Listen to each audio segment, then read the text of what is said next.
Hi, today we're going to be talking about sensory bins and sand tray and how we incorporate those in a therapy session. So I have two examples today, but first I'm going to start with not sand tray, but rice tray. And I love using rice because one, sand gets everywhere and it's a super mess, right? And rice does too, but it's way easier to clean up than little bitty tiny things of sand.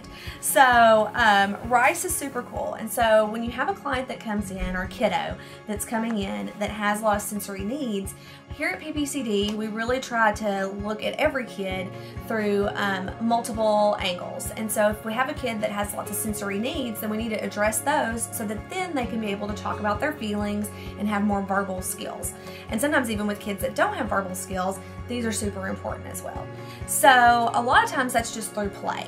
And so you can see a lot of the cooking toys and items like that being used as far as like cupping in and dumping and things like that, just to play. One of the most popular items in my room are these guys. And so this is more just like digging and dumping and doing things like that. So that's super fun to just play, right? And then while we're playing, we're also talking. And so it really makes it a fun time. But you really can start to use these as more of a therapy device as well. And so you could ask kids questions, you could just see what they build. And so that's looking at creating one that you could use some old cell phones. And this could be for processing grief and loss. When you're trying to process grief and loss with a second grader or a third grader, that's sometimes super hard, right? And so let's just use the sand or the rice in this instance. And so we're gonna draw a line and we're gonna have these two phones. And so I'm gonna be like, here is you, right? You here on earth, and then here is your dad in heaven. And so let's kind of put things in here that we want to talk to with dad. And so you could have all kinds of different things that are happening. You have a horse, maybe they went to the zoo and they saw some snakes. And then we're going to talk about, we can move those over and then start talking about those. And then that could end up creating a conversation and really helping process something that's super difficult to talk about.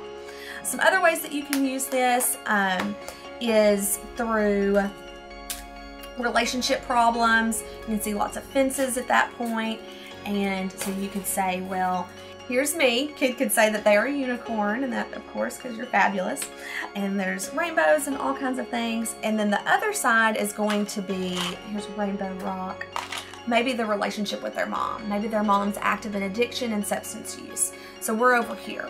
And so this one might be looking a little bit more dark, right?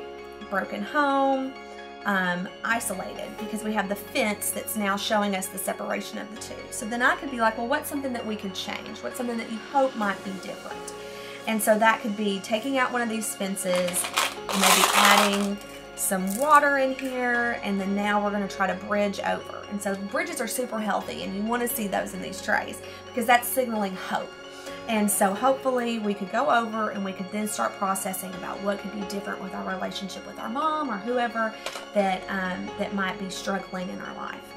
So that's kind of a brief little intro into what we do here. I wanted to definitely show you our new guy. So of course with coronavirus and all of the, it's really hard to sanitize this rice.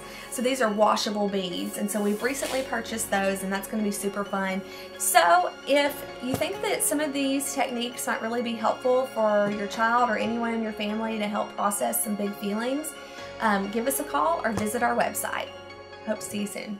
Bye.